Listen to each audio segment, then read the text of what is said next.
الحمد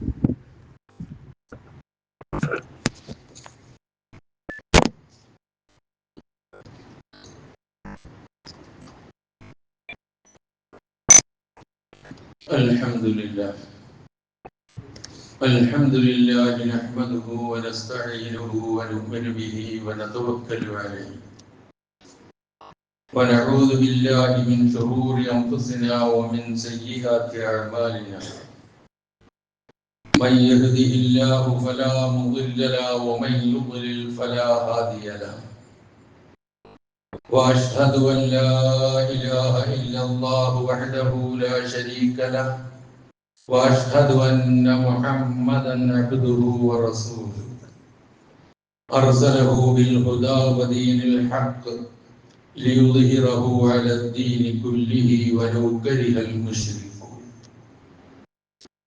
اللهم صل على محمد وعلى آل محمد كما صليت على إبراهيم وعلى آل إبراهيم وبارك على محمد وعلى آل محمد كما باركت على إبراهيم وعلى آل إبراهيم إنك حميد مجيد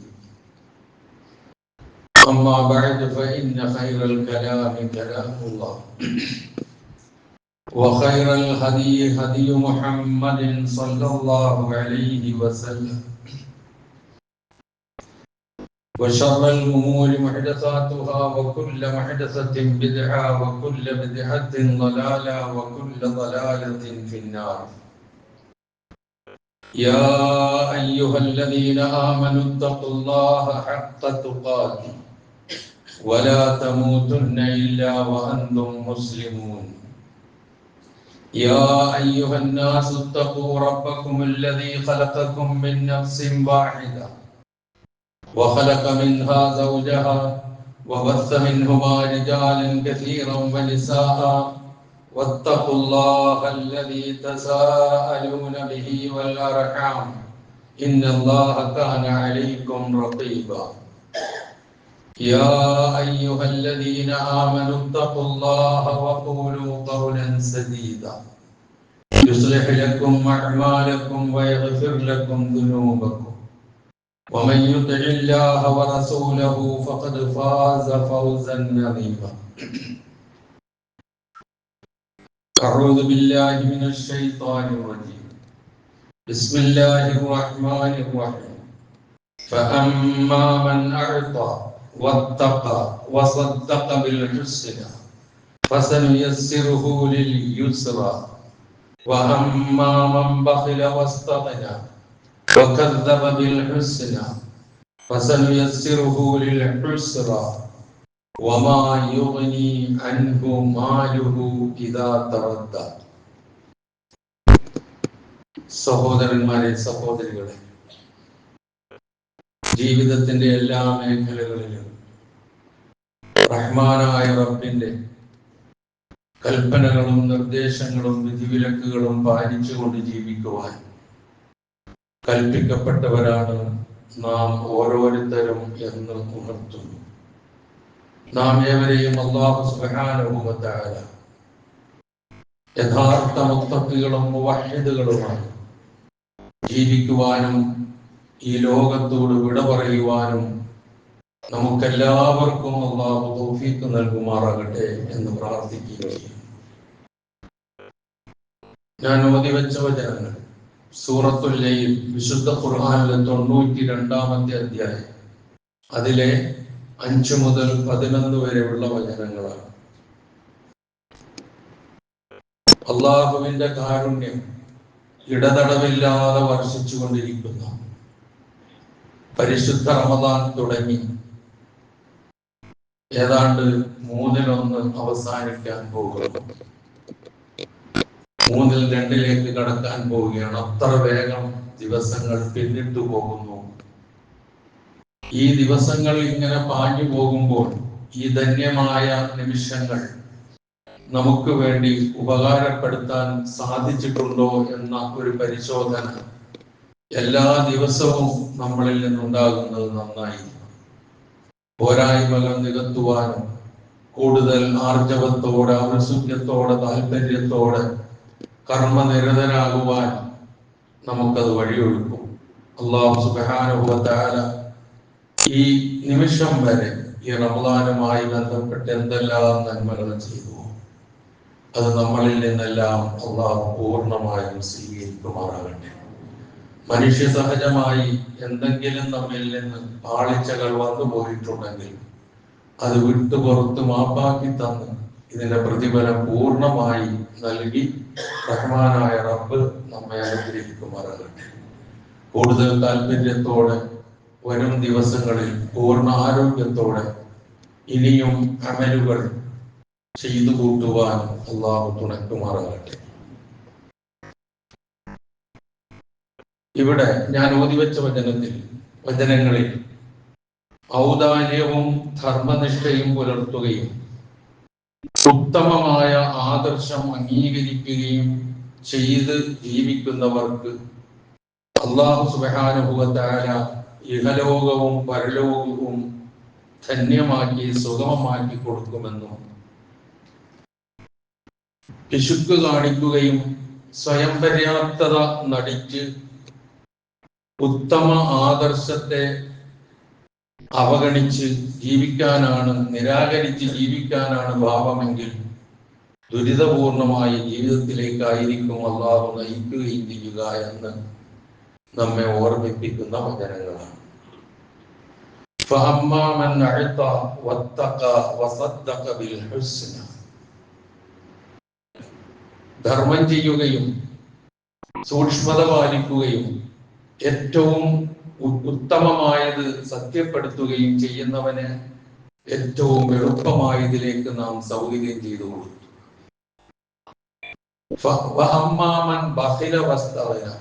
എന്നാൽ പിശുക്ക് കാണിക്കുകയും സ്വയം പര്യാപ്തത നടിക്കുകയും ഏറ്റവും നല്ലത് ഏറ്റവും നല്ല ആദർശത്തെ വ്യാജമാക്കുകയും ചെയ്യുന്നവൻ ഏറ്റവും ക്ലേശമായ പ്രയാസകാഠമായ ദുരിതപൂർണമായിലേക്കുള്ള സൗകര്യമായിരിക്കും നാം ചെയ്തു കൊടുക്കുക.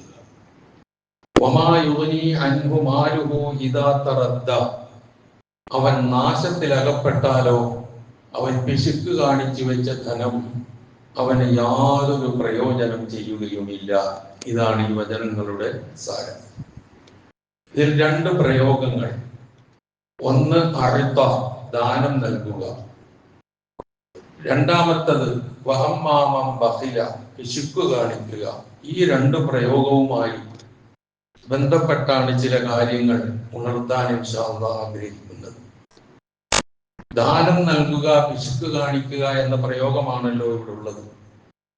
ഇത് രണ്ടും നമുക്ക് അല്ലാഹു സുബ്ഹാനഹു വ തആല കനിഞ്ഞു നൽകുന്ന ധനവുമായി ബന്ധപ്പെട്ടതാണ്.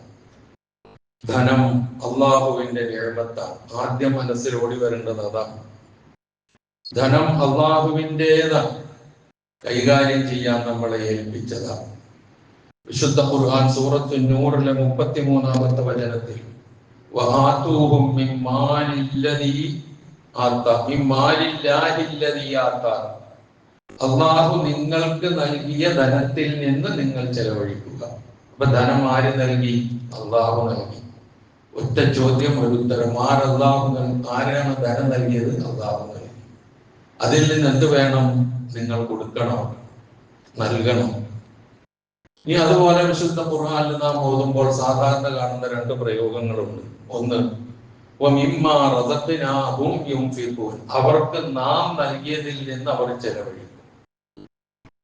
ഇത് വിശുദ്ധ ഖുർആനിൽ ഏതാണ്ട് 13 തവണ ആവർത്തിച്ചു വന്നിട്ടുണ്ട്. മറ്റൊന്ന് നിങ്ങൾക്ക് നാം നൽകിയതിൽ നിന്ന് നിങ്ങൾ ചെലവഴിക്കണം എന്ന് പറയുന്ന ആശയമുള്ള വചനങ്ങൾ കാണാം. ഇത് ഏതാണ്ട് 7 പ്രാവശ്യവും വിശുദ്ധ ഖുർആനിൽ പ്രയോഗിച്ചിട്ടുണ്ട്.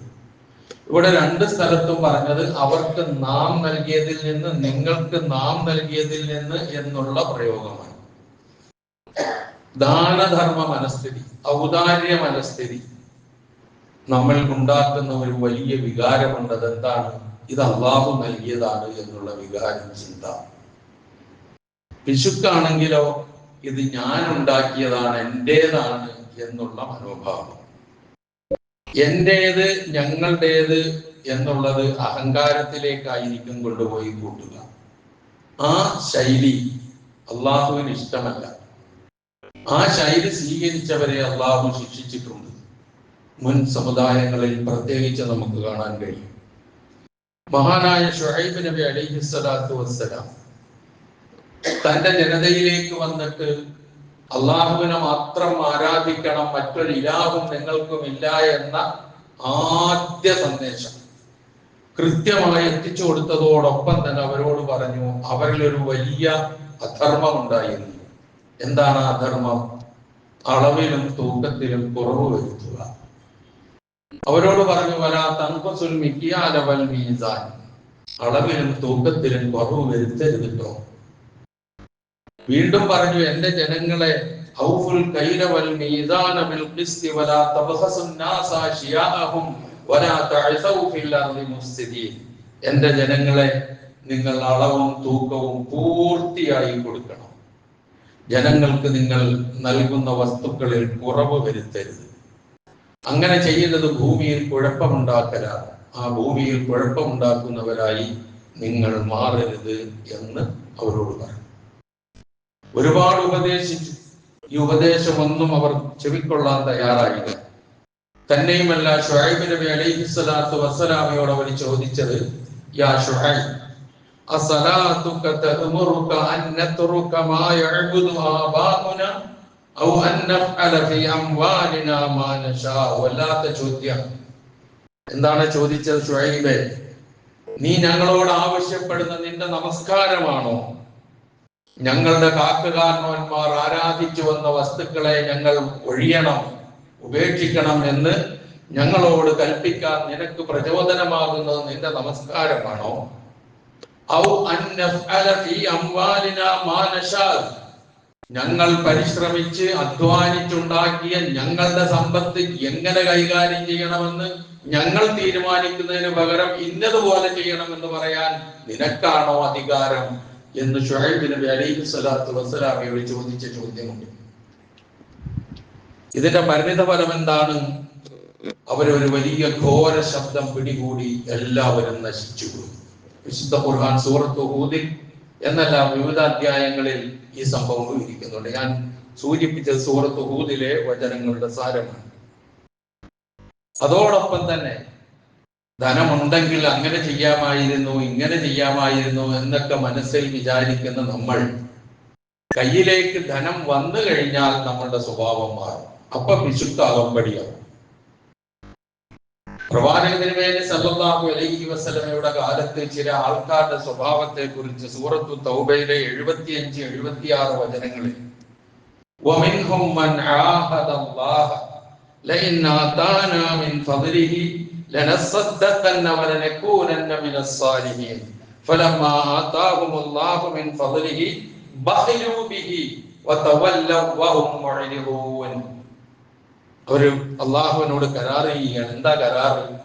ഞങ്ങൾക്ക് നിന്റെ ഔദാര്യത്തിൽ നിന്ന്, അനുഗ്രഹത്തിൽ നിന്ന് ധനം ഞങ്ങൾക്ക് നീ നൽകിയാൽ ലനസ്വദ്ദഖന്ന, ഞങ്ങൾ ധർമ്മം ചെയ്തു കൊള്ളാം. തീർച്ചയായും ഞങ്ങൾ ധർമ്മം ചെയ്തു കൊള്ളാം. ലനസ്വദ്ദഖന്ന, അറബി വ്യാകരണം അനുസരിച്ച് ഡബിൾ ശക്തിയുള്ള പ്രയോഗമാണ്. ലനസ്വദ്ദഖന്ന, ഞങ്ങൾ ധർമ്മം ചെയ്യുക തന്നെ ചെയ്യും. വലനകൂനന്ന മിനസ് സാലിഹീൻ, ഞങ്ങൾ സജ്ജനങ്ങളുടെ കൂട്ടത്തിൽ ആവുകയും ചെയ്യും എന്ന് അല്ലാഹുവിനോട് കരാർ ചെയ്യും. ഫലമ്മാ ആതാഹുമുല്ലാഹു മിൻ ഫദ്ലി, അല്ലാഹു അവർക്ക് അവന്റെ അനുഗ്രഹത്തിൽ നിന്ന് നൽകിയപ്പോൾ ബഖിലൂ ബിഹി, അവർ അതിൽ പിശുക്ക് കാണിച്ചു. വതവല്ലൗ, അവർ ആ കരാറിൽ നിന്നൊക്കെ പിന്തിരിഞ്ഞു. വഹും മുഅ്രിദൂൻ, എല്ലാം അവഗണിച്ചുകൊണ്ട് അവരവരുടെ പാട്ടിന് പോയി എന്ന് ചില ആളുകളെ കുറിച്ച് വിശുദ്ധ ഖുർആൻ സൂറത്തു തൗബയിൽ പറഞ്ഞത്, ധനം കയ്യിൽ വന്നാൽ കൊടുക്കാനല്ല തോന്നുക, പിടിച്ചു വെക്കാനാണ് തോന്നുക, കൊടുക്കാതിരിക്കാനാണ് തോന്നുക മനുഷ്യന്റെ സ്വഭാവം. തന്നെയുമല്ല, നമ്മുടെ കൂട്ടാളി നമ്മുടെ കൂടെ കൂടും. ആ സന്ദർഭത്തിൽ പിശാച്, അതാണല്ലോ നമ്മുടെയൊക്കെ കൂട്ടാളി, നമ്മുടെ കൂടെ കൂടും. കൂടിയിട്ട് പറയും, എന്താ പറയുക? ദാരിദ്ര്യത്തെ കുറിച്ച് നമ്മളെ പേടിപ്പിക്കും. വിശുദ്ധ ഖുർആൻ സൂറത്ത് അൽ ബഖറയിലെ 267, 268 വചനങ്ങൾ, ഇത് രണ്ടും കൂടി ചെലവഴിക്കുന്നതിനെ കുറിച്ചും പിശുക്ക് കാണിക്കുന്നതിനെ കുറിച്ചും പിശാച് ഇടപെടുന്നതിനെ കുറിച്ചും ഒരുമിച്ച് പറയുന്ന വചനങ്ങളാണ്. യാ അയ്യുഹല്ലദീന ആമനു, സത്യവിശ്വാസികളെ, അൻഫിഖൂ മിൻ തയ്യിബാതി മാ കസബതും, നിങ്ങൾ സമ്പാദിച്ചതിൽ നല്ലതിൽ നിന്ന് നിങ്ങൾ ചെലവഴിക്കുക. വളരെ ശ്രദ്ധിക്കേണ്ട ഒരു പ്രയോഗമാണ്. എങ്ങനെയെങ്കിലും എന്തെങ്കിലുമൊക്കെ സമ്പാദിച്ച് എങ്ങനെയെങ്കിലും കൊടുക്കലല്ല. നിങ്ങൾ സമ്പാദിച്ചതിലെ നല്ലതിൽ നിന്ന്, അതേ അള്ളാഹ് സ്വീകരിക്കുകയുള്ളൂ. വമിമ്മാ അഖ്റജ്നാ ലക്കും മിനൽ അർദ്, ഭൂമിയിൽ നിന്ന് നിങ്ങൾക്ക് നാം ഉൽപ്പാദിപ്പിച്ചു തന്നതിൽ നിന്നും, കൃഷിയിൽ നിന്നും നിങ്ങൾ നൽകണം. എന്നിട്ട് പറയുന്നു, വലാ തയമ്മമുൽ ഖബീസ മിൻഹു തുൻഫിഖൂൻ, ഏറ്റവും മോശമായത്, ഉള്ളതിൽ ഏറ്റവും മോശമായത് സൂക്ഷിച്ചു വെച്ചിട്ട് അത് ധർമ്മം ചെയ്യാൻ വേണ്ടി കരുതി വെക്കരുത്. വളിച്ചതും പൊളിച്ചതും കേടുവന്നതും ആവശ്യമില്ലാത്തതും പൊട്ടിപ്പൊളിഞ്ഞതും ഒക്കെ ധർമ്മം പാടില്ല. എന്നിട്ട് അള്ളാഹു പറയുന്നു, നമ്മുടെ മനഃശാസ്ത്രം ശരിക്കും അറിയുന്നവനാണ് റബ്ബ്. അവൻ പറയുന്നു, അങ്ങനെ ചീത്തയായ മ്ലേച്ഛമായ എന്തെങ്കിലും ഒന്ന് നിങ്ങൾക്ക് ആരെങ്കിലും തന്നാൽ, നിങ്ങൾ വാങ്ങേണ്ട അവസ്ഥ വന്നാൽ പോലും നിങ്ങൾ അത് വാങ്ങുന്നത് കണ്ണ് ചിമ്മിക്കൊണ്ടായിരിക്കും നിങ്ങൾ അത് വാങ്ങുക. അതല്ലേ നിങ്ങൾ ചെയ്യുക. നിങ്ങൾക്ക് കിട്ടുമ്പോൾ നിങ്ങൾ കണ്ണ് ചിമ്മിക്കൊണ്ട് വെറുപ്പോടെ അറപ്പോടെ വാങ്ങാൻ ശ്രമിക്കുന്നത് നിങ്ങൾ മറ്റുള്ളവർക്ക് കൊടുക്കരുത്, കൊടുക്കാൻ വേണ്ടി മാറ്റി വെക്കരുത്. സമ്പാദിക്കണം, ആ സമ്പാദ്യത്തിലെ നല്ലതിൽ നിന്ന് ചെലവഴിക്കണം. എന്നിട്ട് പറയുന്നു, വഅലമു അന്നല്ലാഹ വലിയ്യുൻ ഹമീദ്, അറിഞ്ഞോളി, അല്ലാഹു സുബ്ഹാനഹു വ തആല ആരുടെയും ആശ്രയം ആവശ്യമില്ലാത്തവനും സ്തുത്യർഹനുമാണ്. അശ്ശൈത്താൻ, പിശാച്, യഇദുകുമുൽ ഫഖർ, നിങ്ങളോടവൻ ഭീഷണിപ്പെടുത്തുക, ഓഫർ ചെയ്യുക, ഭയപ്പെടുത്തുക ദാരിദ്ര്യത്തെ കുറിച്ചായിരിക്കും. 1000 രൂപ കയ്യിലുണ്ട്, അപ്പൊ അതിൽ നിന്ന് 500 നീ ധർമ്മം ചെയ്താൽ പിന്നെ 500 അല്ലേ നിന്റെ കയ്യിൽ ഉണ്ടാവുള്ളൂ. നീ അതിനെന്ത് ചെയ്യും, ഇതിനെന്ത് ചെയ്യും, മറ്റതിനെന്ത് ചെയ്യും, മറിച്ചതിനെന്ത് ചെയ്യും, നിന്റെ മക്കൾ എന്ത് ചെയ്യും, അവരുടെ വിദ്യാഭ്യാസം എങ്ങോട്ട് പോകും, ഒരു രോഗം വന്നാൽ എങ്ങനെ ചികിത്സിക്കും? ഇങ്ങനെ ചിന്തകൾ ഒന്നിനു പുറമെ ഒന്നായിട്ട് നമ്മളുടെ മനസ്സിലിട്ട് അലട്ടിക്കും, പേടിപ്പെടുത്തും. പിശാച് ചെയ്തുകൊണ്ടേയിരിക്കുന്നു. അവൻ നിങ്ങളോട് കൽപ്പിക്കുന്നത് നീചമായ മോശമായ പ്രവൃത്തികൾ ചെയ്യാനായിരിക്കും. അല്ലെങ്കിൽ ഈ പണം കൊണ്ട് അത് ചെയ്തുകൂടെ, ഇത് ചെയ്തുകൂടെ, ഇത് 10 കൊടുത്ത് 100 ആക്കിക്കൂടെ, 100 കൊടുത്ത് 1000, പിന്നെ 10,000 ആക്കിക്കൂടെ, അങ്ങനെ ഇരട്ടിപ്പിച്ചൂടെ, ഇങ്ങനെ എന്തെല്ലാം സംവിധാനങ്ങൾ ഇരിക്കുന്നു. ഇതൊക്കെ ഇട്ടെറിഞ്ഞുകൊണ്ട് നീ ഇത് ധർമ്മം ചെയ്യാൻ പോവുകയോ എന്ന തോന്നലും ദാരിദ്ര്യത്തെ കുറിച്ചുള്ള ഭീഷണിയും പിശാച് ഉണ്ടാക്കി തീർക്കുമെന്നാണ്. എന്നാൽ അല്ലാഹു നിങ്ങളോട് കരാർ ചെയ്യുന്നത് അനുഗ്രഹമാണ്, അതേപോലെ തന്നെ പാപമോചനവുമാണ്. ഇതിലേത് വേണം എന്ന് സ്വീകരിക്കാനും തിരഞ്ഞെടുക്കാനുള്ള സ്വാതന്ത്ര്യം നമുക്കുണ്ട്. ഇതൊക്കെ സമ്പത്തുമായി ബന്ധപ്പെട്ട് പിശാച് നമ്മളിലുണ്ടാക്കുന്ന ആശങ്കകളെ കുറിച്ചാണ് വിശുദ്ധ ഖുർആനിൽ പറയുന്നത്. ഇങ്ങനെ തന്റെ സാമർഥ്യം കൊണ്ടാണ് ഇതൊക്കെ ഉണ്ടാക്കിയത്, ധനം ലഭിച്ചത് എന്ന് ധരിക്കുമ്പോൾ പിശുക്ക് വരും. അതിനു പുറമെ അവനിൽ പൊങ്ങച്ചം രംഗപ്രവേശനം ചെയ്യും, അഹങ്കാരം ഉണ്ടാകും, ദുരഭിമാനിയായി മാറും, ആർക്കും ഒന്നും കൊടുക്കില്ല, കൊടുക്കാൻ പ്രേരിപ്പിക്കുകയുമില്ല, സ്വയം കൊടുക്കുകയില്ല, മറ്റുള്ളവർക്ക് കൊടുക്കാൻ പ്രേരിപ്പിക്കുകയില്ല. ഇപ്പൊ എന്തിനപ്പോ അവന് നമ്മൾ കൊടുക്കണെന്തിനപ്പോ? ഒരാൾ കൊടുക്കാൻ ആഗ്രഹിച്ചുകൊണ്ട് അയാൾ അതിന് തയ്യാറാകുമ്പോൾ അയാളെ തടയുന്ന സ്വഭാവം പോലും ഈ പിശുക്കന്മാരുണ്ട്. ഇതൊന്നും എന്റെ വാക്കല്ലോ, വിശുദ്ധ ഖുർആനാണ്. നമുക്ക് ആർക്കെങ്കിലും എന്നെ കുറിച്ചാണ് ഇത് പറയുന്നത് തോന്നുന്നെങ്കിൽ അത് ഖുർആന്റെ അമാനുഷികതയല്ല, വേറൊന്നുമല്ല. എന്താണത്? അല്ലദീന ഇന്നല്ലാഹ ലാ യുഹിബ്ബു മൻ കാന മുഖ്താലൻ ഫഖൂറ, പൊങ്ങച്ചം കാണിക്കുന്ന, ദുരഭിമാനം നടിക്കുന്ന ആരെയും അല്ലാഹുവിന് ഇഷ്ടമല്ല. എന്താണ് അവന്റെ സ്വഭാവം? അല്ലദീന യബ്ഖലൂന, അവൻ സ്വയം പിശുക്ക് കാണിക്കും. വയഅ്മുറൂന അന്നാസ ബിൽ ബുഖൽ, ജനങ്ങളോട് പിശുക്ക് കൊണ്ട് അവൻ കൽപ്പിക്കും. വയക്തുമൂന മാ ആതാഹുമുല്ലാഹു മിൻ ഫളലി, അല്ലാഹു അവന് നൽകിയ ധനം എന്ന അനുഗ്രഹത്തെ അവൻ മറച്ചു വെക്കും. ഓരോന്നും എടുത്തൊന്ന് ചിന്തിച്ചു പോകും. അപ്പൊ എന്റെ കയ്യിലൊന്നുമില്ല, ഞാൻ പാപ്പരാണ്, ഞാൻ ഒന്നുമില്ലാത്തവനാണേ എന്നുള്ള ഒരു മറച്ചങ്ങോട്ട് പോകും. ഇത് റബ്ബറിയില്ല എന്നല്ലേ നമ്മളൊക്കെ വിചാരിക്കുക. പടച്ചവൻ അറിഞ്ഞൂടെ എന്റെ കയ്യിൽ എത്രയുണ്ട്? പടച്ചവൻ അറിഞ്ഞൂടെ എന്റെ ബാങ്ക് അക്കൗണ്ട് എത്രയുണ്ട്? പടച്ചവൻ അറിഞ്ഞൂടെ എന്റെ സമ്പത്ത് എത്രയുണ്ട്? നാം എത്ര മറച്ചു വെച്ചിട്ട് എന്ത് കാര്യം? അതാണ് നേരത്തെ നമ്മൾ സൂറത്തുൽ ലൈൽ അവസാനം പറഞ്ഞത്,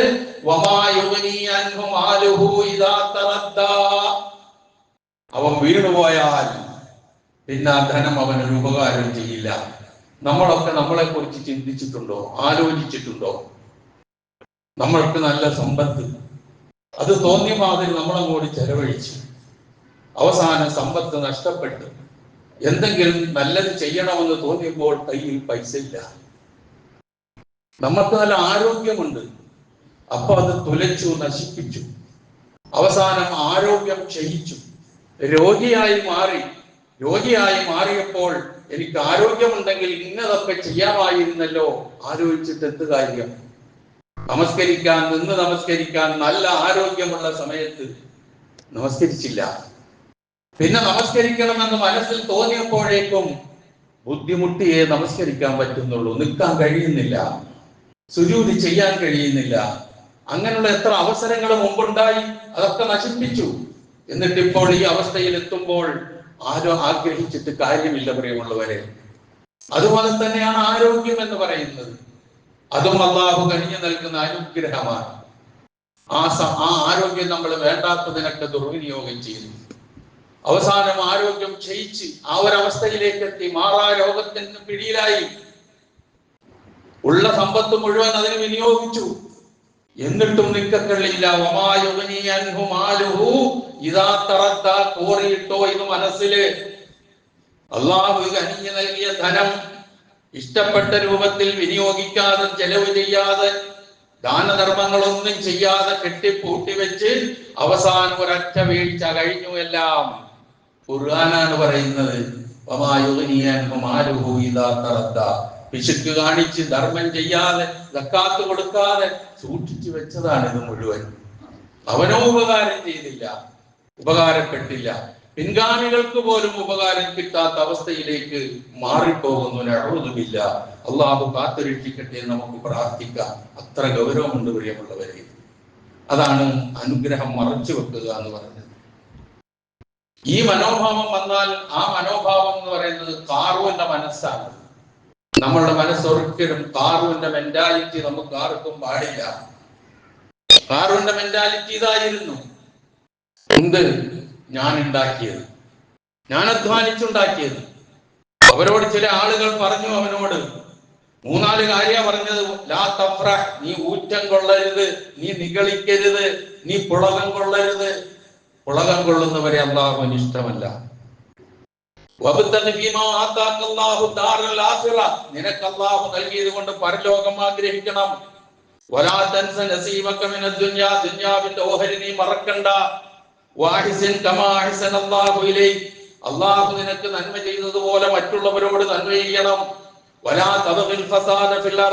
ഭൂമിയിൽ നീ കുഴപ്പമുണ്ടാക്കരുത്, കുഴപ്പക്കാരെ അള്ളാഹുവിന് ഇഷ്ടമല്ല എന്നൊക്കെ ഈ ഖാറൂൻ എന്ന് പറയുന്ന സമ്പന്നനെ, കോടാനുകോടിയുടെ ഉടമസ്ഥനെ, ഒരു സംഘം 7 ആളുകൾ ചുരുങ്ങിയത് ചുമന്നു കൊണ്ടുപോകുവാൻ മാത്രം താക്കോലിന്റെ കൂട്ടമുണ്ടായിരുന്ന ഖജനാവിന്റെ ഉടമയായിരുന്ന ഖാറൂൻ അവനോട് പറഞ്ഞതാണ്. മാന്യമായി ജീവിക്കുന്ന, പടച്ചവനെ ഭയപ്പെടുന്ന, ഓർമ്മയുള്ള, ബോധമുള്ള ആളുകൾ അവനോട് ഉപദേശിച്ചു. ഈ ഉപദേശം കേട്ടുടനെ അവനൊരൊറ്റ വാക്കേ മറുപടി ഉണ്ടായിരുന്നുള്ളൂ, ഇന്നമാ ഊതീതുഹു അലാ ഇൽമിൻ ഇൻദി. ഇത്ര മാത്രം നിങ്ങളൊന്നും എന്നെ ഉപദേശിക്കണ്ട, കാരണം ഇത് ഞാൻ ഉണ്ടാക്കിയതാണ്.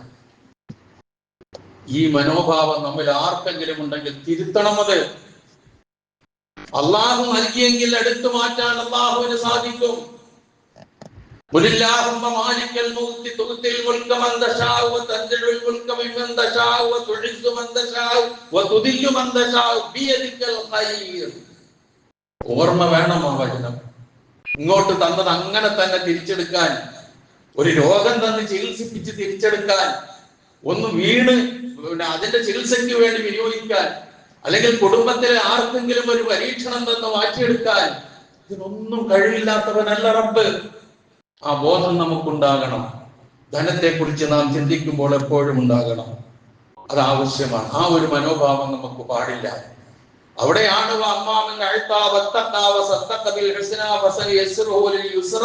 എന്നതിലേക്ക് നമ്മളുടെ മനസ്സ് ചെന്ന് പെടുക എന്ന് നാം ഓർക്കുക.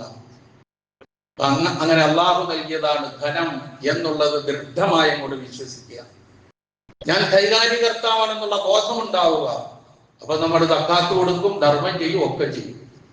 ഇല്ലെങ്കിൽ ഒന്നും ചെയ്യൂല. കാറൂന്റെ മാതിരി ആവും. കാറൂന് സംഭവിച്ചത് എന്താ? ഒന്നും അനുഭവിക്കാൻ അല്ലാഹു തൗഫീഖ് നൽകിയില്ല. ഒരൊറ്റ ആഴ്ത്തൽ ഭൂമിയിലേക്ക് എല്ലാം കഴിഞ്ഞു, എല്ലാം അവസാനിച്ചു. ഇതൊക്കെ ഖുർആൻ പറഞ്ഞു തരുന്നത് എന്തിനാ? പാഠം ഉൾക്കൊള്ളാനാണ് നമ്മൾ മനസ്സിലാക്കുന്നത്. അപ്പൊ നമ്മൾ അധ്വാനിക്കണം, ജോലി ചെയ്യണം, തൊഴിൽ ചെയ്യണം, കൃഷി ചെയ്യണം. എങ്ങനെയാണോ നമുക്ക് ധനം സമ്പാദിക്കാൻ കഴിയുക, അനുവദനീയമായ രൂപത്തിൽ സമ്പാദിക്കാൻ കഴിയുക, അങ്ങനെ നമ്മൾ ചെയ്യണം. അള്ളാഹു നമുക്ക് ഏതെങ്കിലും മാർഗത്തിലൂടെ ആ ധനം നമുക്ക് ഇങ്ങനെ നൽകിക്കൊണ്ടിരിക്കും. അങ്ങനെ അള്ളാഹു നൽകുന്ന ധനത്തിൽ അതെനിക്ക് മാത്രമുള്ളതാണ്, വേറെ ആർക്കും ഇതിൽ അവകാശമില്ല എന്നുള്ള മനോഭാവമല്ല വേണ്ടത്. മറിച്ച് ഇതിൽ അവകാശമുള്ള ആൾക്കാരുണ്ട്. നാം അങ്ങനെ സമ്പാദിക്കുന്ന, നമ്മളുടെ സുഖത്തിന് വേണ്ടി, നമ്മുടെ സൗകര്യത്തിന് വേണ്ടി സമ്പാദിക്കുന്ന ധനം മറ്റുള്ളവന്റെ സുഖത്തിനും സൗഖ്യത്തിനും സൗകര്യത്തിനും വേണ്ടി കൈമാറേണ്ടതുണ്ട് എന്നുള്ള ഒരു ബോധവും കൂടി ഇതോടൊപ്പം ഉണ്ടാകേണ്ടതുണ്ട്. അപ്പോഴേ നമ്മൾ മെച്ചപ്പെടുകയുള്ളൂ, നന്നാവുകയുള്ളൂ. അങ്ങനെ നാം സമ്പാദിച്ച ധനം അതിന് അവകാശപ്പെട്ട ആളുകളിലേക്ക് പോകുന്നത് രണ്ട് രൂപത്തിലാണ്. ഒന്ന് നിർബന്ധ ദാനം എന്ന സക്കാത്ത്, രണ്ട് പൊതുദാന ധർമ്മങ്ങൾ എന്ന് പൊതുവേ പറയപ്പെടുന്ന സദഖാത്ത്. സദഖ സക്കാത്തുമാകും, സക്കാത്ത് സദഖ. ഇതൊക്കെ രണ്ടും തമ്മിൽ ബന്ധമുണ്ട്. അതിന്റെ ഒന്നും വിശദീകരണത്തിലേക്ക് ഞാൻ പോകുന്നില്ല. നമ്മൾ ആ സമ്പാദിച്ച ധനത്തെ കുറിച്ച് അള്ളാഹു പറയുന്ന ഒരു പ്രയോഗമുണ്ട്. വഫി അംവാലിഹിം ഹഖ്ഖുൻ മഅലൂം ലിസ്സാഇലി വൽ മഹ്റൂം. അവരുടെ സമ്പത്തിൽ ചോദിച്ചു വരുന്നവർക്കും അവകാശം നിഷേധിക്കപ്പെട്ടവർക്കും ഒരു നിശ്ചിത അവകാശമുണ്ട്. ആ നിശ്ചിത അവകാശമാണ് പ്രിയമുള്ളവരെ സക്കാത്ത് എന്ന് പറയുക. നമ്മൾ സാധാരണ സക്കാത്ത് എന്ന് പറഞ്ഞാൽ നമ്മുടെ ഔദാര്യമാണെന്നാണ് നമ്മൾ വിചാരിക്കുന്നത്. അല്ല, നമ്മുടെ സമ്പത്തിൽ സാധുക്കൾക്കുള്ള അവകാശമാണ് സക്കാത്ത് എന്ന് പറഞ്ഞ ഒരേ ഒരു ഗ്രന്ഥം വിശുദ്ധ ഖുർആനാണ്. ആ വിശുദ്ധ ഖുർആന്റെ അനുയായികളാണ് നമ്മൾ. ആ തിരിച്ചറിവ് നമുക്ക് നഷ്ടപ്പെട്ടുകൂടാ. അപ്പൊ ആ സക്കാത്ത് എന്ന് പറഞ്ഞാൽ ഓരോ വർഷം തികയുമ്പോഴും നമ്മൾക്കുള്ള സമ്പത്തിന്റെ കണക്ക് നോക്കി, നിസാബ് നോക്കി, നിസാബ് തികഞ്ഞാൽ അതിന്റെ 2.5%, ചിലത് 5%, ചിലപ്പോ 10%, ചിലപ്പോ 20%, എത്ര ഉണ്ടാക്കിയാലും എന്ത് കിട്ടിയാലും പരമാവധി കൊടുക്കാനുള്ളത് 2.5, 5, 10, 20, ഇതല്ലാതെ വേറൊന്നും ഇല്ല എന്നുള്ള തിരിച്ചറിവ് നമുക്കുണ്ടാകണം.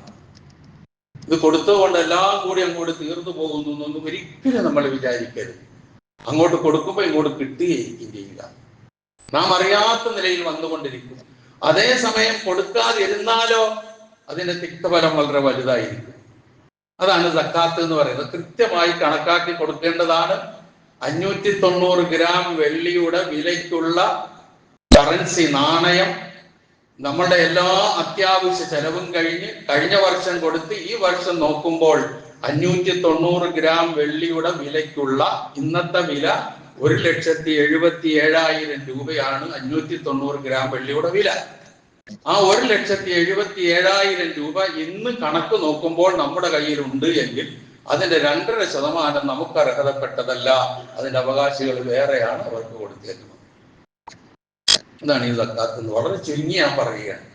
ഒരുപാട് കേൾക്കുന്നതാണ്. അതുകൊണ്ട് കൃഷിയാണോ, കൃഷി വിളവെടുക്കുന്ന സന്ദർഭത്തില് അത് നല്ല ചെലവൊക്കെ മുടക്കി ചെയ്യുന്നതാണെങ്കിൽ 5% അല്ലെങ്കിൽ 10% കൊടുക്കേണ്ടത്.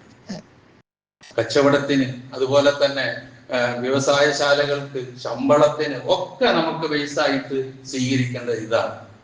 ഇപ്പം സ്വർണത്തിന് കുറെ അധികം വില കൂടിയത് കൊണ്ട് ചില ആൾക്കാർക്കൊക്കെ ഒരു സംശയം, നമുക്ക് സ്വർണം നിസാബാക്കിയാലോ? കൊടുക്കണ്ടല്ലോ. മനുഷ്യൻ എത്രയാണ് ഈ പോണത്, എങ്ങോട്ടാണ് ഈ പോകുന്നത്?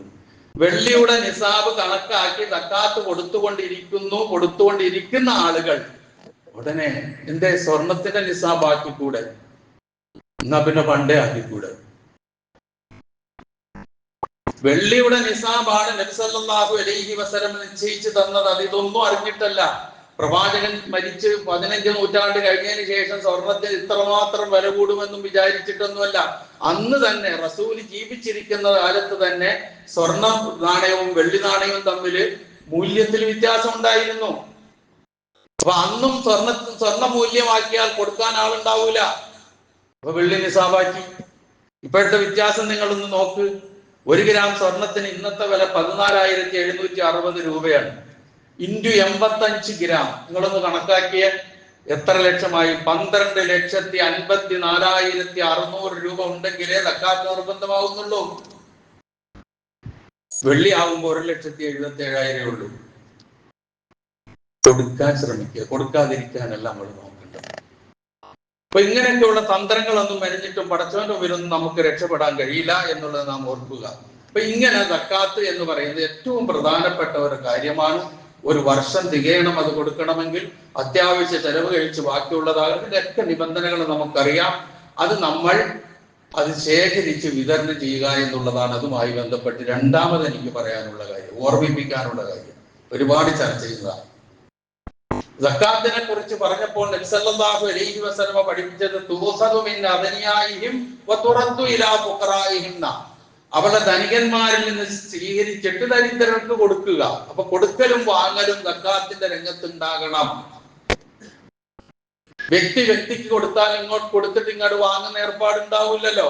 അതിനാണ് സംഘടിത സക്കാത്ത്, ബൈത്തുൽ സക്കാത്ത്, സക്കാത്ത് സെല്ലുകൾ നമ്മുടെ നാട്ടിൽ വിവിധ സംഘടനകളുടെ കീഴിൽ, വിവിധ സ്ഥാപനങ്ങളുടെ കീഴിൽ നടന്നുകൊണ്ടിരിക്കുന്നത്. അതുകൊണ്ടുള്ള ഗുണം സമൂഹത്തിനേറെയുണ്ട്. അപ്പൊ നമ്മുടെ ഈ പള്ളി കേന്ദ്രീകരിച്ച് എത്ര വർഷമായി നമ്മൾ സക്കാത്ത് സെല്ല് നടത്തുന്ന അൽഹംദുലില്ലാഹ് എത്രയോ അനുഗ്രഹം അനുഭവിച്ചറിഞ്ഞ ആളുകൾ ചിലപ്പോൾ ഈ സദസ്സിൽ തന്നെ ഇരിക്കുന്നുണ്ടാവും. അതുകൊണ്ടുണ്ടായ നേട്ടം സമൂഹത്തെ പൂർണ്ണമായും ദാരിദ്ര്യത്തിൽ നിന്ന് അവരെ മോചിപ്പിച്ച് അവരുടെ അവശത പരിഹരിച്ച് നല്ല ഒരു അവസ്ഥയിലേക്ക് അവരെ കൊണ്ടുപോകാനാണ് സക്കാത്ത്. അതുകൊണ്ടാണ് സക്കാത്ത് സമ്പ്രദായം പഠിപ്പിച്ച് അവസാനം സക്കാത്ത് കൊടുത്തതിന് ശേഷം സക്കാത്ത് വാങ്ങാൻ ആളില്ലാത്ത അവസ്ഥ സംജാതമായ ചരിത്രം ഇസ്ലാം പറഞ്ഞു തരുന്നത്. ഇത് വെറും കഥയല്ല, നടന്ന സംഭവം. സംഘടിതമായി സക്കാത്ത് ശേഖരിച്ച് വിതരണം ചെയ്ത് സാധുക്കളുടെ അവശത പരിഹരിച്ച് ദാരിദ്ര്യം ഇല്ലാതാക്കി അവരെ സമ്പന്നതയിലേക്ക് എത്തിച്ചു കഴിഞ്ഞതോടുകൂടി ഒരു നാട്ടിൽ സക്കാത്ത് വാങ്ങാൻ ആളില്ലാത്ത അവസ്ഥ ഉണ്ടാകുക എന്ന് പറഞ്ഞാൽ നിങ്ങളൊന്ന് ആലോചിച്ചു നോക്കിയേ. ഈ സക്കാത്തിന്റെ, സംഘടിത സക്കാത്തിന്റെ പ്രതിഫലനവും അതിന്റെ നേട്ടവും എത്ര വലുതാണെന്ന് മനസ്സിലാക്കാൻ. യമനിൽ നടന്ന സംഭവമാണ് ഞാൻ ഈ പറയുന്നത്. അറിയാൻ കഥ, ഞാൻ അതിലേക്ക് കടന്നു പോകുന്നില്ല. മുആദ് ബിൻ ജബൽ റളിയല്ലാഹു അൻഹുവിനെ ഗവർണറായി നിയോഗിക്കുമ്പോൾ സക്കാത്തിന്റെ നിർദ്ദേശം കൊടുത്തത് ധനികരിൽ നിന്ന് വാങ്ങി ദരിദ്രർക്ക് കൊടുക്കണമെന്ന്. അദ്ദേഹം അങ്ങനെ ചെയ്തു. റസൂൽ വഫാത്തായി. അബൂബക്കർ സിദ്ദീഖ് റളിയല്ലാഹു അൻഹു ഖലീഫയായി വഫാത്തായി. റസൂലാണ് പറഞ്ഞയച്ചത് യമനിലേക്ക്. റസൂലിന്റെ വഫാത്ത് കഴിഞ്ഞു, അബൂബക്കർ സിദ്ദീഖിന്റെ വഫാത്ത് കഴിഞ്ഞു.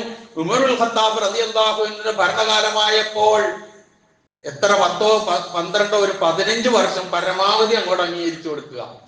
അത് പിന്നിട്ട് കഴിഞ്ഞപ്പോൾ യമനിൽ നിന്ന് സക്കാത്ത് പിരിച്ചിട്ട് മുആദ് ബിൻ ജബൽ റളിയല്ലാഹു അൻഹു പിന്നെ അമീറുൽ മുഅ്മിനീൻ ഉമർ ബിൻ ഖത്താബ് റളിയല്ലാഹു അൻഹു ബൈത്തുൽ മാലിലേക്ക്, മദീനയിലേക്ക് എത്തിച്ചു കൊടുക്കുന്നു. എന്തേ നീ ഇങ്ങോട്ട് തരുന്നെന്ന് ചോദിച്ചാൽ ഒറ്റ മറുപടി, ഇത് വാങ്ങാൻ ഒരാളുണ്ടായിരുന്നുവെങ്കിൽ ഞാൻ അങ്ങോട്ട് അയക്കുമായിരുന്നില്ല.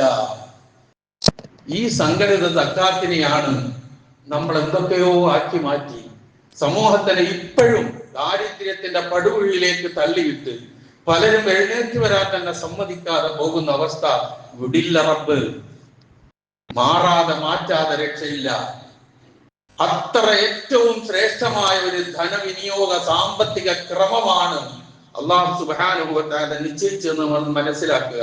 അപ്പൊ സക്കാത്താണ് ഒന്ന്. അത് ആ രൂപത്തിൽ വിനിയോഗിച്ചു പോകാൻ നമ്മൾ ശ്രമിക്കണം, ശ്രദ്ധിക്കണം. കഴിഞ്ഞ വർഷം സക്കാത്ത് കൊടുത്ത ആളുകൾ ഈ വർഷം, ഇപ്പൊ റമദാനും സക്കാത്തുമായിട്ട് പ്രത്യേകിച്ച് ബന്ധമൊന്നുമില്ല, പക്ഷേ സാധാരണ എല്ലാവരും റമദാനും സക്കാത്ത് കൊടുത്തു തുടങ്ങുമ്പോൾ അടുത്ത റമദാൻ ആകും സ്വാഭാവികമായിട്ടും അവന്റെ സക്കാത്തിന്റെ വർഷം തികയാൻ. ആ നിലയിൽ കണക്കാക്കി കഴിഞ്ഞ വർഷം മുതൽ ഈ വർഷം വരെ ഞാൻ പെൻഷൻ വാങ്ങിയിട്ടുണ്ടെങ്കിൽ എന്റെ പെൻഷൻ എത്രയാണ്, അതിൽ നിന്ന് എനിക്ക് അത്യാവശ്യ ചെലവ് കഴിച്ച് ബാക്കി എത്ര ഉണ്ട്, ഞാൻ ശമ്പളം വാങ്ങിയിട്ടുണ്ടെങ്കിൽ ഒരു കൊല്ലത്തെ എന്റെ ശമ്പളം എത്രയായിരുന്നു, അതിൽ നിന്ന് എന്റെ അത്യാവശ്യ ചെലവ് കഴിഞ്ഞ് ബാക്കി എന്തുണ്ട്. ഒരു കച്ചവടക്കാരൻ അവന്റെ വ്യവസായത്തിന്റെ സംഗതികളെല്ലാം നോക്കി അതിന്റെ മൂല്യവും അതിന്റെ ലാഭവും അതുമായി ബന്ധപ്പെട്ട കാര്യങ്ങളൊക്കെ നോക്കി അതിൽ നിന്ന് ഞാൻ എത്ര ഉണ്ട് എന്ന് നോക്കി ഈ പറഞ്ഞ 590 ഗ്രാം വെള്ളിയുടെ വിലയ്ക്കുള്ള കറൻസി നമ്മുടെ കൈവശമുണ്ട് എങ്കിൽ, കയ്യിലിരിക്കാന്ന് പറഞ്ഞാൽ ബാങ്കിലിട്ടാ വേണ്ടെന്നല്ലല്ലോ, നമ്മുടെ കൈവശമുണ്ട് എങ്കിൽ, നമുക്കതിന് ഉടമസ്ഥതയുണ്ട് എങ്കിൽ 2.5% ഇന്ന് തന്നെ കണക്കാക്കി അങ്ങോട്ട് മാറ്റി, എന്നിട്ട് സക്കാത്ത് കമ്മിറ്റികൾക്ക് കൊടുത്ത് ഉത്തരവാദിത്വം നിറവേറ്റി. ഇല്ലെങ്കിൽ പരലോകത്ത് വല്ലാതെ വിഷമിക്കേണ്ടി വരും. والذين يكنزون الذهب والفضة ثم لا ينفقونها في سبيل الله فبشرهم بعذاب أليم يوم يحمى عليها في نار جهنم فتكوى جباههم وجنوبهم وظهورهم هذا ما كنزتم لأنفسكم فذوقوا ما كنتم تكنزون എന്ന അല്ലാഹുവിന്റെ വളരെ ഗൗരവമുള്ള ആ താക്കീത് അവിടെ വെച്ച് നമുക്ക് കേൾക്കേണ്ടി വരും. എല്ലാം ആർക്കും കൊടുക്കാതെ, അള്ളാഹുവിന്റെ മാർഗത്തിൽ ചെലവ് ചെയ്യാതെ, സക്കാത്ത് കൊടുക്കാതെ, ദാനധർമ്മങ്ങൾ ചെയ്യാതെ കെട്ടി പൂട്ടി വെച്ച് എല്ലാം കൊണ്ട് അങ്ങോട്ട് ചെല്ലുമ്പോൾ അതുകൊണ്ട് തന്നെ അള്ളാഹു നമ്മളെ ശിക്ഷിക്കും. ഒരു ഉപകാരവും അതുകൊണ്ട് നമുക്ക് കിട്ടില്ല. അതേസമയം ഇവിടെ സക്കാത്ത് കൊടുത്തെങ്കിൽ അത് അവിടെ ഉണ്ടാകും, ഇവിടെ ധർമ്മം ചെയ്തിട്ടുണ്ടെങ്കിൽ അത് അവിടെ ഉണ്ടാകും. ഒരു സംശയമില്ല കാര്യത്തിൽ. ഇതാണ് നാം തിരിച്ചറിയേണ്ട കാര്യം. അപ്പൊ അങ്ങനെയുള്ള ഈ കാര്യം കൂടി ധനവുമായി ബന്ധപ്പെട്ട കാര്യങ്ങളും നമ്മുടെ ചർച്ചയിലും ചിന്തയിലും ഉണ്ടാകേണ്ടതുണ്ട്. ഉത്തരവാദിത്വവും ബാധ്യതകളും നിറവേറ്റേണ്ടതുണ്ട്. അള്ളാഹു കനി നൽകിയ ധനത്തിൽ നിന്ന് സക്കാത്ത് കൊടുക്കാൻ അർഹതയുള്ള എല്ലാവർക്കും ആ സക്കാത്ത് കുറ്റമറ്റ നിലയിൽ കൃത്യമായി നിറവേറ്റി അതിന്റെ ഇഹത്തിലും പരത്തിലുമുള്ള എല്ലാ നന്മകളും നേടിയെടുക്കാൻ മലിക്കുൽ ജബ്ബാറായ അള്ളാഹു എന്നെയും നിങ്ങളെയും അനുഗ്രഹിക്കുമാറാകട്ടെ.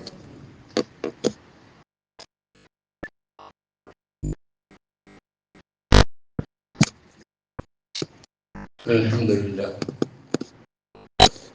الذي هدانا لهذا وما كنا لنهتدي لولا أن هدانا الله والصلاة والسلام على أشرف الأنبياء والمرسلين وعلى آله وصحبه أجمعين أما بعد. ഒരിക്കൽ കൂടി അള്ളാഹുവിന്റെ ആജ്ഞാനുവർത്തികളായി ജീവിക്കുവാൻ ഞാൻ ഉണർത്തുന്നു. പരിശുദ്ധ റമദാൻ വിശ്വാസിയിൽ അള്ളാഹുവിനെ സംബന്ധിച്ചുള്ള ചിന്തയും വിചാരവും ആരാധനകളോടുള്ള ആഭിമുഖ്യവും സർവ സൽക്കർമ്മങ്ങളോടുള്ള താല്പര്യവും ഒക്കെ മുടങ്ങാതെ നിലനിന്നു പോകേണ്ടതാണ്.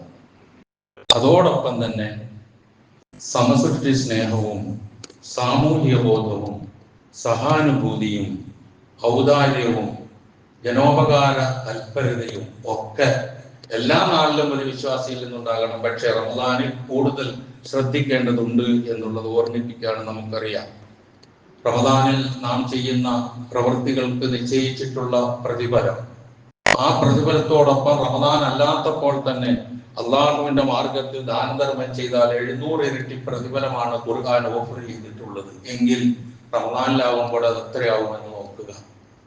അതുകൊണ്ടാണ് നബി തിരുമേനി സല്ലല്ലാഹു അലൈഹി വസല്ലമ കാന റസൂലുള്ളാഹി സല്ലല്ലാഹു അലൈഹി വസല്ലമ അജ്വദൻ നാസി ഫീ റമളാൻ, അജ്വദമായ യകൂനു ഫീ റമളാൻ, ഏറ്റവും വലിയ ധർമ്മിഷ്ഠനായിരുന്നു റസൂൽ. റമളാനിലായിരുന്നു ഏറ്റവും വലിയ ധർമ്മം ചെയ്യൽ. എപ്പോഴും ജിബ്രീൽ അലൈഹിസ്സലാത്തു വസ്സലാം നബിയെ കണ്ടുമുട്ടാറുണ്ടായിരുന്നു. എല്ലാ രാത്രിയിലും, റമളാനിലെ എല്ലാ രാത്രിയിലും ജിബ്രീൽ അലൈഹിസ്സലാത്തു വസ്സലാം പ്രവാചകനെ കണ്ടുമുട്ടുകയും വിശുദ്ധ ഖുർആൻ പഠിപ്പിച്ചു കൊടുക്കുകയും ഓതി കേൾപ്പിക്കുകയും ഒക്കെ ചെയ്യുന്നു. ആ സന്ദർഭത്തിൽ നബി സല്ലല്ലാഹു അലൈഹി വസല്ലമയുടെ ധർമ്മത്തെ കുറിച്ച് പറയുന്നത്, പരാമർശിക്കുന്നത് അജ്വദ ബിൽ ഖൈരി മിനർ റീഹിൽ മുർസല, അടിച്ചു വീശുന്ന കാറ്റിനേക്കാൾ ശക്തമായിരുന്നു റസൂലിന്റെ ധർമ്മം. എന്തുണ്ടായിട്ടേ, നമ്മളെ പോലെ ഒരുപാടുണ്ടായിട്ടേ, ഒന്നും ഉണ്ടായിട്ടില്ലല്ലോ. പക്ഷെ ആ ബാധ്യത നിറവേറ്റുന്നതിൽ വലിയ മാതൃകയായിരുന്നു നബി സല്ലല്ലാഹു അലൈഹി വസല്ലം. കാരണം ധനം അള്ളാഹു നൽകിയതാണ്. എത്ര ചെറുതാണെങ്കിലും വലുതാണെങ്കിലും. നമ്മുടെ ഇവിടെ ഇരിക്കുന്ന പലരും ചിന്തിക്കുന്ന ഞാനൊരു രക്ഷപ്രഭുവോ കോടീശ്വരനൊന്നും അല്ലല്ലോ എന്നല്ല ചിന്തിക്കേണ്ടത്. എനിക്ക് എന്റെ റബ്ബ് നൽകിയിട്ടുണ്ട് എന്നുള്ളതാണ് ഓരോരുത്തരും ചിന്തിക്കേണ്ടത്. എന്റെ കച്ചവടത്തിൽ നിന്ന് എനിക്ക് എന്ത് കിട്ടി എന്നുള്ളതാണ് ഞാൻ ആലോചിക്കേണ്ടത്. എന്റെ തൊഴിലിൽ നിന്ന് ഞാൻ എന്ത് നേടി എന്നുള്ളതാണ് ആലോചിക്കേണ്ടത്. അത് ഈ പറഞ്ഞ പരിധിയിലേക്കും അതിർത്തിയിലേക്കും എത്തിയോ നമുക്ക് മാറി നിൽക്കാൻ കഴിയില്ല സക്കാത്തിൽ നിന്ന്. ഒരുപാട് വിശദീകരിക്കേണ്ട രംഗമാണ്, ഞാൻ അതിലേക്ക് കടന്നു പോകുന്നില്ല. അങ്ങനെ ചെയ്യാതിരുന്നാൽ അതൊരു ഉപകാരപ്പെടാതെ പോകും എന്നുള്ളതാണ്. നബി സല്ലല്ലാഹു അലൈഹി വസല്ലമയും കുടുംബവും ഈ രംഗത്ത് കാണിച്ചു തന്നിട്ടുള്ള മാതൃക വളരെ വലുതാണ്.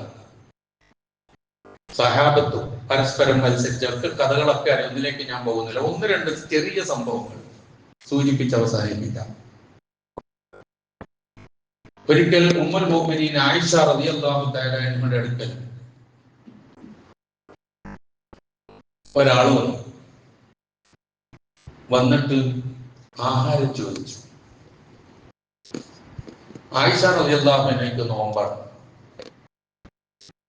നോമ്പ് തുറക്കുമ്പോൾ കഴിക്കാൻ വേണ്ടി കരുതിയിരുന്ന ഒരു പത്തിരി ഉണ്ടാവും വീട്ടിൽ, ഒരു റൊട്ടി. പത്തിരി നമ്മുടെ നാടൻ ഭാഷയിൽ പറഞ്ഞ ഒരു റൊട്ടി. വേലക്കാരിയോട് ആയിഷ റളിയല്ലാഹു അൻഹ പറഞ്ഞു, അതങ്ങ് അവൾക്ക് എടുത്തു കൊടുത്തേക്ക് എന്ന് പറഞ്ഞു. വേലക്കാരി പറഞ്ഞു, ഉമ്മുൽ മുഅ്മിനീൻ ലൈസ ലക്കി മാ തുഫ്തിരീന അലൈഹി, ഇതങ്ങോട്ട് കൊടുത്താൽ നോമ്പ് തുറക്കാൻ അങ്ങക്കൊന്നും ഉണ്ടാവില്ല.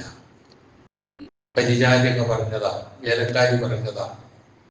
ആയിഷ റളിയല്ലാഹു അൻഹയോട് ആജ്ഞാപിച്ചു, അതങ്ങെടുത്ത് കൊടുക്കവർക്ക്. ഇതായിരുന്നു ആയിഷ റളിയല്ലാഹു തആല. ഞങ്ങൾ നോക്ക്, ഒരു പത്തിരി നോമ്പ് തുറക്കാൻ വേണ്ടി കാത്തു വെച്ചിരിക്കുന്നത്, അതൊരാൾ വന്ന് ചോദിച്ചപ്പോൾ കൊടുക്കാനുള്ള മാനസികാവസ്ഥ. നമ്മളൊക്കെ നോമ്പ് തുറക്കാൻ എത്രയാണ് ഒരുക്കി കൂട്ടുക, അവസാനം ആവശ്യമില്ലാതെ ധാരാളമായി ഒഴിവാക്കുന്ന ദുരവസ്ഥ. ഈ കഴിഞ്ഞ ദിവസം ഞാനൊരു എന്റെ ശ്രദ്ധയിൽപ്പെട്ടു. ഒരു കുടുംബം, ആ കുടുംബത്തിൽ 3 പെൺകുട്ടികൾ, വലിയ സമ്പന്നമല്ലാത്തൊരു പിതാവ്, ഇടിഞ്ഞു പൊളിഞ്ഞ ഒരു വീട്. ആ പെൺമക്കൾ 3 ഈ ഉപ്പാനോട് പറയാ, ഉപ്പ, എല്ലാവരും നോമ്പ് തുറക്കുമ്പോൾ ഒരുപാട് ഫ്രൂട്ട്സ് ഒക്കെ കഴിക്കുന്നുണ്ട്, ഞങ്ങൾക്കും ഫ്രൂട്ട്സ് കഴിക്കണമെന്ന് ആഗ്രഹമുണ്ട്. മൂപ്പര് പോക്കറ്റ് കൈയിട്ട് നോക്കുമ്പോൾ 20 രൂപയുണ്ട്, ഞാൻ കൊണ്ടുവരാം എന്ന് പറഞ്ഞ് ഇറങ്ങി നടക്കുന്നു. അങ്ങനെ ഒരു വലിയ ഫ്രൂട്ട്സ് കടയുടെ മുമ്പിൽ എത്തുന്നു. അവിടെ എത്തി ഇങ്ങനെ നോക്കുമ്പോഴേക്കും ആകെ ഉള്ളത് 20 രൂപ. 20 രൂപ കയ്യിലെടുക്കും, ഇന്ന് നോക്കും, ഒന്നും വാങ്ങാൻ തികയില്ല. 20 രൂപയ്ക്ക് എന്ത് ഫ്രൂട്ട്സ് വാങ്ങാനായി? ഒരു പഴം പോലും കിട്ടൂല, അറിയാലോ നമുക്കൊക്കെ. എന്നിട്ട് അങ്ങനെ അയാൾ അവിടെ നിൽക്കുമ്പോൾ ഒരു തരക്കേടില്ലാത്ത ഒരാളിങ്ങോട്ട് വരുന്നു. അദ്ദേഹം വന്നിട്ട് 5 കിലോ ആപ്പിള്, 5 കിലോ പേരയ്ക്ക, 6 കിലോ മറ്റേത് എന്ന് പറഞ്ഞിട്ട് എല്ലാം എടുത്ത് ഈ കാറിനകത്തോട്ട് വെച്ചേക്ക് എന്ന് ചോദിക്കുമ്പോൾ കടയുടമ ചോദിക്കുന്നുണ്ട്, എന്തിനാണ് ഇത്രയധികം? അത് ഇന്ന് നോമ്പ് തുറയുണ്ട്, അതിന് വേണ്ടിയിട്ടാണ്. അപ്പൊ ഈ മനുഷ്യൻ ഇതെല്ലാം കണ്ട് സഹിച്ച് ഇയാളോട് പറഞ്ഞു, ഇതേ 20 രൂപയുണ്ട് എന്റെ കയ്യിൽ, ഇതിന് എനിക്ക് ഫ്രൂട്ട്സ് വേണം. അപ്പൊ കടയുടമ പറഞ്ഞു, ഇത്രയേ ഉള്ളുവെങ്കിൽ നീ ഒരു പണി, അകത്തേക്ക് ചെന്നാൽ കെട്ടതും ചീഞ്ഞതും മാറ്റിവെച്ചതുമായതുണ്ടാവും, അതൊക്കെ നീ എടുത്തോണ്ട് പോയിക്കോന്ന് പറഞ്ഞു. ഈ മറുപടി കേട്ടുകൊണ്ട് വേറൊരു മനുഷ്യൻ അവിടെ നിൽപ്പുണ്ട്, ഫ്രൂട്ട്സും നോക്കിക്കൊണ്ട്. ഈ പിതാവ് അവിടെ ചെന്നിരുന്നതെല്ലാം കൂടി പറക്കി ഒരു കിറ്റിനകത്തിട്ട് വീട്ടിലെത്തി. ഉപ്പ ഫ്രൂട്ട്സ് കൊണ്ടുവന്ന് സന്തോഷത്തോടു കൂടി 3 ചെറിയ പെൺകുട്ടികളാണ് നോമ്പ് തുറക്കാൻ വന്ന് ചുറ്റിക്കിട്ടിരുന്നു. അദ്ദേഹമാണെങ്കിൽ അത് എടുത്തുകൊണ്ട് പോയി നിറകണ്ണുകളോടെ ആ ചീഞ്ഞ പഴം ഓരോന്നോരോന്നെടുത്ത് ചീഞ്ഞ ഭാഗം ചെത്തി നോക്കുമ്പോൾ അവസാനം ഒന്നുമില്ല. ഈ സന്ദർഭത്തിൽ വാതിൽക്കൽ ഒരു മുട്ടൽ കേൾക്കുന്നു. ചെന്ന് തുറന്നു നോക്കുമ്പോൾ ഒരു മനുഷ്യൻ ഒരു കിറ്റുമായി, വലിയൊരു കിറ്റാണ്, അത് പിന്നിൽ ഇങ്ങനെ മറച്ചു പിടിച്ചിരിക്കാൻ. എന്നിട്ട് പറഞ്ഞു, ഞാൻ ഇന്ന് നിന്റെ കൂടെയാണ് നോമ്പ് തുറക്കുന്നത്. ഇയാളാകെ അന്തപ്പെട്ടു, ഒന്നും കൊടുക്കാനില്ല. അപ്പൊ ഇദ്ദേഹം പറയുന്നു, നീ വിഷമിക്കണ്ട. അദ്ദേഹം കൊണ്ടുവന്ന ഫ്രൂട്ട്സ് മുഴുവനും അവിടെ നിരത്തി വെച്ച് കൊടുത്തുകൊണ്ട് അവരെല്ലാവരും സന്തോഷത്തോടെ നോമ്പ് തുറക്കുന്നായിരുന്നു. മനുഷ്യന്റെ ജീവിതമാണ്.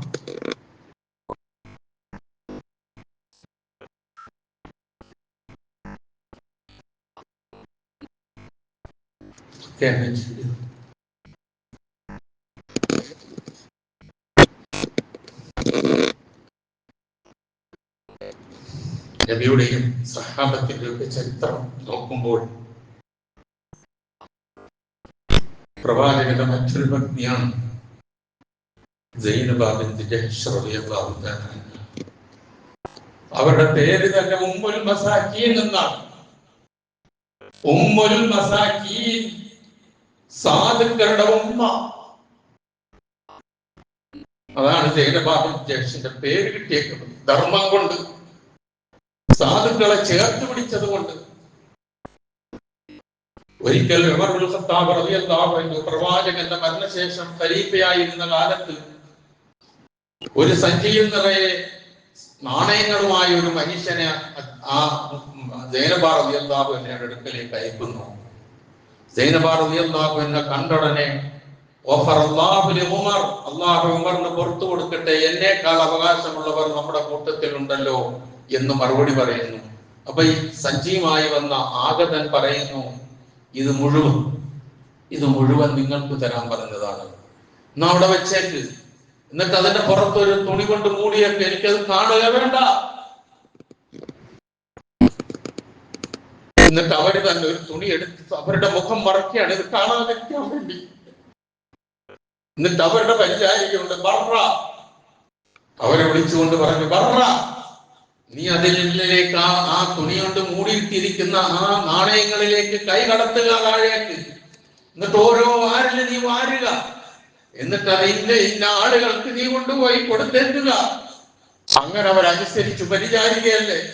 അവസാനം പറഞ്ഞു, പരമാവധി തീർന്നപ്പോൾ ബർറ പറഞ്ഞു, ഇനി എന്തുണ്ടോ അത് നമുക്ക് അവകാശപ്പെട്ടതാണ്. സൈനബ റളിയല്ലാഹു അൻഹ പറഞ്ഞു, ഇനി ബാക്കി എന്തുണ്ടോ നിനക്കുള്ളതാണ്. അങ്ങനെ ആ ബർറ ആ തുണി ഇങ്ങനെ മാറ്റി നോക്കുമ്പോൾ വെറും 85 ദിർഹം മാത്രമാണ് ബാക്കിയുള്ളത് മുഴുവൻ ധർമ്മം ചെയ്യും. പ്രിയമുള്ളവരെ, ഞാൻ നിങ്ങൾ ഇങ്ങനൊന്നും ചെയ്യണ്ട. പക്ഷെ ആവശ്യത്തിന് വേണ്ടി ചെലവഴിക്കാൻ, എന്തെങ്കിലും ഒരു ആവശ്യത്തിന് വേണ്ടി വിനിയോഗിക്കാൻ നമുക്ക് സന്മനസ് വരുന്നില്ലെങ്കിൽ ഇവരൊക്കെ പോകുന്ന സ്വർഗത്തിലേക്ക് എങ്ങനെ നമുക്ക് പോകാൻ കഴിയുക? നമ്മുടെ കൂട്ടത്തിലെ സഹോദരിമാരൊക്കെ സാധാരണയായി ധരിക്കുന്ന ഒരു കാര്യമുണ്ട്, എന്റെ ഭർത്താവ് ധർമ്മം ചെയ്യുന്നു, എന്റെ മക്കള് ധർമ്മം ചെയ്യുന്നു. ശരിയാണ്, ഭർത്താവ് ധർമ്മം ചെയ്യുന്നെങ്കിൽ ഭർത്താവിന് കൂലി കിട്ടും, മക്കൾ ധർമ്മം ചെയ്യുന്നെങ്കിൽ മക്കൾക്ക് കൂലി കിട്ടും. നിങ്ങൾക്കൊരിക്കലും ആയിഷമാരാകാൻ കഴിയില്ല, നിങ്ങൾക്കാർക്കും സൈനബ ബിൻത് ജഹ്ഷുമാരാകാൻ കഴിയില്ല. പക്ഷേ നിങ്ങൾക്ക് നിങ്ങളാകാൻ കഴിയും. ഒരു മനസ്സ് വെച്ചാൽ മതി എല്ലാവരും ഇക്കാര്യത്തിൽ. റമദാനാകുമ്പോൾ പ്രിയമുള്ളവരെ, ഒരുപാട് ആവശ്യങ്ങളുമായി നമ്മുടെ മുമ്പിൽ ഒരുപാട് ആൾക്കാരെത്തും. അത് ഓർമ്മ വേണം നമ്മളുടെ മനസ്സിൽ. കണ്ടറിഞ്ഞ് സഹായിക്കാൻ ഏത് കാര്യത്തിനും. നമ്മളൊക്കെ എല്ലാ വെള്ളിയാഴ്ചയും എന്തിനാണ് ഈ കളക്ഷൻ നടത്തുന്നത്? നമുക്ക് ആർക്കും അതിൽ നിന്ന് എടുക്കാൻ വേണ്ടിയിട്ടല്ല. ഒരുപാട് ആവശ്യക്കാർ, ക്യാൻസർ രോഗികൾ, കിഡ്നി രോഗം ബാധിച്ചവർ, ഡയാലിസിസിന് ബുദ്ധിമുട്ടുന്നവർ, ഇങ്ങനെ എത്ര എണ്ണം. നിങ്ങളെയൊക്കെ വ്യക്തിപരമായി സമീപിക്കുന്നുണ്ടാവില്ല എന്നൊന്നും ഞാൻ പറയുന്നില്ല.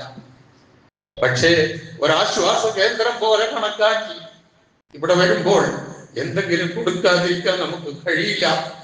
അതിനു വേണ്ടിയാണ് ഈ കളക്ഷനും കാര്യങ്ങളും ഒക്കെ നടത്തുന്നത് എന്ന തിരിച്ചറിവും സഹകരണവും നിങ്ങൾക്കൊക്കെ ഉണ്ടാകണം. ഒരുപാട് സഹായിച്ചുകൊണ്ടിരിക്കുന്നുണ്ട് പലരും, നിഷേധിക്കുന്നില്ല ഞാൻ. പക്ഷേ ആവശ്യക്കാരെ സംബന്ധിച്ച് നോക്കുമ്പോൾ നമുക്ക് എവിടെ എത്താൻ കഴിയുന്നില്ല. അതുകൊണ്ട് ഏത് ഇങ്ങനെയുള്ള കാര്യങ്ങളുമായി പൂർണ്ണമായും സഹകരിക്കണം. നമ്മൾ ഇന്ന് കളക്ഷൻ നടത്തുന്നുണ്ട്, പല ആവശ്യങ്ങളുണ്ട്. ഞാൻ നേരത്തെ പറഞ്ഞതുപോലെ ക്യാൻസർ രോഗികൾ, കിഡ്നി രോഗം കൊണ്ട് വിഷമിച്ച് ഡയാലിസിസ് ബുദ്ധിമുട്ടുന്നവർ, ഡംബ് വിഭാഗത്തിൽപ്പെട്ടവർക്കുള്ള സഹായം തുടങ്ങി പലതും ലക്ഷ്യം വെച്ചുകൊണ്ടാണ് ഇന്ന് ഒരു കളക്ഷൻ നടത്തുന്നത് എന്നുള്ളത് ഈ സന്ദർഭത്തിൽ പ്രത്യേകം ഓർമ്മിപ്പിക്കുകയാണ്. അല്ലാഹു സുബ്ഹാനഹു വ തആല കനിഞ്ഞു നൽകിയ ധനം അതെത്ര ചെറുതാകട്ടെ വലുതാകട്ടെ, അത് അള്ളാഹുവിന്റെ തൃപ്തിക്ക് വേണ്ടി വിനിയോഗിക്കുക. എന്നിട്ട് ഈ പറഞ്ഞ മേന്മകളിലേക്ക്, മികവുകളിലേക്ക്, മഹത്വങ്ങളിലേക്ക് എത്താൻ നാം ശ്രമിക്കുക. അതിന് കൂടിയുള്ള നാളാണ് ധന്യമായ റമദാൻ എന്ന് തിരിച്ചറിഞ്ഞുകൊണ്ട് നാം ഒന്നുകൂടി നമ്മൾ ചടുലമായി ആവേശത്തോടെ ഉന്മേഷത്തോടെ റബ്ബിന്റെ ലക്ഷ്യം വെച്ചുകൊണ്ടൊന്ന് ഉണരുക, പ്രവർത്തിക്കുക. എല്ലാ രംഗത്തും മലിക്കുൽ ജബ്ബാറായ അള്ളാഹു അതിന് നാം ഏവരെയും സഹായിക്കുമാറാകട്ടെ എന്ന് പ്രാർത്ഥിക്കുകയാണ്. പ്രാർത്ഥനയിലേക്ക് കടക്കുന്നതിന് മുമ്പ് രണ്ട് കാര്യങ്ങൾ. ഒന്ന്, നമുക്കൊക്കെ സുപരിചിതനാണ് നമ്മുടെ കമറാൻ എന്ന് പറയുന്ന വ്യക്തി. അടുത്ത ആഴ്ച അദ്ദേഹത്തിന്റെ കിഡ്നി മാറ്റിവെക്കുന്ന ശസ്ത്രക്രിയക്ക് വിധേയനാവുകയാണ്. ഓടിച്ചാടി സാമൂഹ്യ രംഗത്ത് ഒരുപാട് പ്രവർത്തനങ്ങൾ ചെയ്തുകൊണ്ടിരിക്കുന്ന ഒരു വ്യക്തിയാണ്. അള്ളാഹുവിന്റെ പരീക്ഷണം അള്ളാഹു സുബ്ഹാനഹു വ തആല ആ ഓപ്പറേഷൻ വിജയപ്രദമാക്കി കൊടുക്കുമാണ്. പൂർണ്ണ സിഹത്തും ആഫിയത്തും നൽകി പൂർണ്ണാരോഗ്യവാനായി ഈ സമൂഹത്തിന് വേണ്ടി സേവനം ചെയ്യാൻ ഇനിയും അള്ളാഹു തൗഫീഖ് നൽകുമാറാകട്ടെ. അതുപോലെ കഴിഞ്ഞ ആഴ്ച നമ്മിൽ നിന്ന് മരണപ്പെട്ടു പോയ അൽതാഫ് സേഠ്, അള്ളാഹു സുബ്ഹാനഹു വ തആല അദ്ദേഹത്തിന്റെ മഗ്ഫിറത്തും മർഹമത്തും നൽകുമാറാകട്ടെ. അദ്ദേഹത്തിന്റെ ഖബർ അള്ളാഹു വിശാലമാക്കി കൊടുക്കുമാറാകട്ടെ. നമ്മിൽ നിന്ന് അറിഞ്ഞോ അറിയാതെയോ വന്നുപോയ എല്ലാ തെറ്റുകുറ്റങ്ങളും അള്ളാഹു നമുക്ക് പൊറുത്തു മാപ്പാക്കി തരുമാറാകട്ടെ. നമ്മിൽ നിന്ന് മരണപ്പെട്ടു പോയുള്ള പാപങ്ങൾ അള്ളാഹു പൊറുത്തു കൊടുക്കുമാറാകട്ടെ. അവരെയും നമ്മളെയും അള്ളാഹു ജന്നാത്തുൽ ഫിർദൗസിൽ ഒരുമിച്ച് കൂട്ടുമാറാകട്ടെ. നമ്മിൽ നിന്ന് രോഗങ്ങൾ കൊണ്ട് വിഷമിക്കുന്നവരുടെ രോഗങ്ങളെ അള്ളാഹു ശിഫയാക്കി കൊടുക്കുമാറാകട്ടെ. പ്രയാസങ്ങൾ അനുഭവിക്കുന്നവരുടെ പ്രയാസങ്ങളെ അള്ളാഹു ദൂരീകരിച്ചു കൊടുക്കുമാറാകട്ടെ. സർവോപരി ഇസ്ലാമിനും മുസ്ലിം ഉമ്മത്തിനും അള്ളാഹു ഇസ്സത്തിനെ പ്രദാനം ചെയ്യുമാറാകട്ടെ. അള്ളാഹു ഗഫൂർ ലിൽ മുഅ്മിനീന വൽ മുഅ്മിനാത്ത് والمسلمين والمسلمات الأحياء منهم والأموات إنك مجيب الدعوات ويا قاضي الحاجات. اللهم لا تدع لنا ذنبا إلا غفرته ولا هما إلا فرجته ولا دينا إلا قضيته ولا مرضا إلا شفيته ولا حاجة من حوائج الدنيا والآخرة إلا قضيتها يا أرحم الراحمين ويا قاضي الحاجات. اللهم اغفر لنا وارحمنا وارض عنا وتقبل منا وادخلنا الجنة ونجنا من النار واصلح لنا شأننا كله يا رب العالمين. اللهم اجرنا من النار اللهم اجرنا من النار اللهم اجرنا من النار. ربنا اغفر لنا ولإخواننا الذين سبقونا بالإيمان ولا تجعل في قلوبنا غلا للذين آمنوا ربنا إنك رؤوف رحيم. ربنا آتنا في الدنيا حسنة وفي الآخرة